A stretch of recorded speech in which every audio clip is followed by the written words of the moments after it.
Assalamualaikum warahmatullahi wabarakatuh. Perkenalkan nama saya Cindy Aulira Pratiwi dengan NPM 2409-1043, Prodi Sistem Informasi kelas 4B. Di sini saya akan memenuhi tugas Bapak Saiful Juhuri Eskom Mkom yang dimana mengenal perangkat jaringan komputer dengan matkul jaringan komputer. Yang pertama itu ada Network Interface Card atau NIC. NIC ini adalah kartu jaringan berupa perangkat keras yang dipasang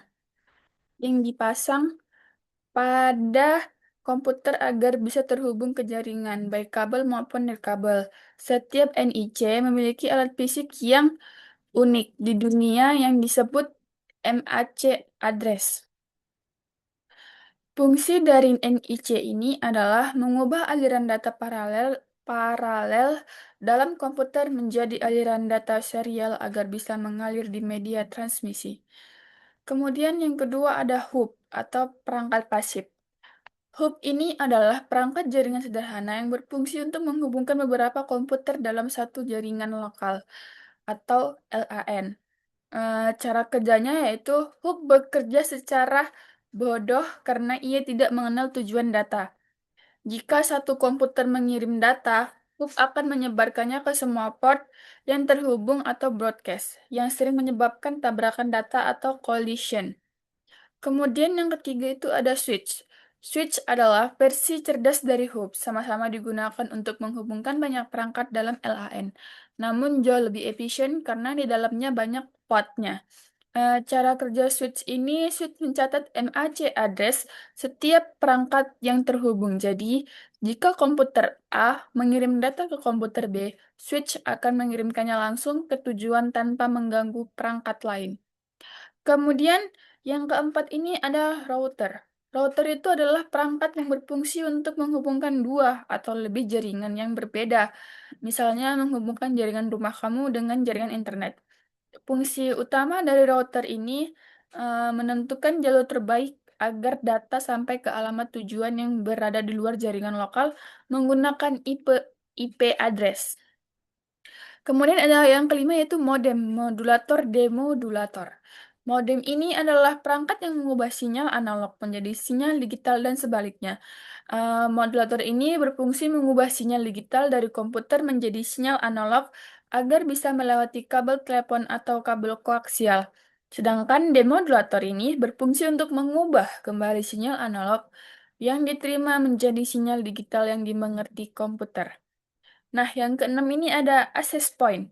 Access point ini adalah perangkat yang memancarkan sinyal nirkabel atau Wi-Fi agar perangkat seperti laptop, handphone bisa terhubung ke jaringan kabel yang sudah ada. Eh, Access point ini berperan sebagai jembatan antara jaringan kabel dan jaringan nirkabel. Kemudian yang ketujuh itu ada repeater and bridge. Dua perangkat ini sering digunakan atau digunakan secara spesifik. Hmm.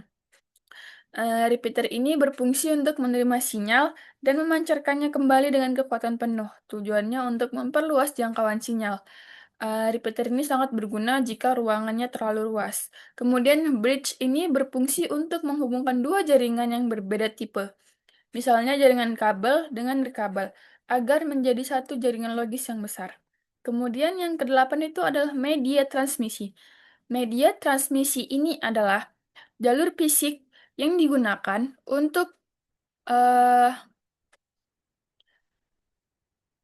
membawa informasi atau data dari pengirim ke penerima. Secara umum, media transmisi ini ada dua. Yang pertama itu guided media atau kabel. Menggunakan fisik kabel seperti twisted pair, UTP atau STP, koaksial, dan fiber optik atau short optik. Yang kedua itu ada unguided media atau nirkabel.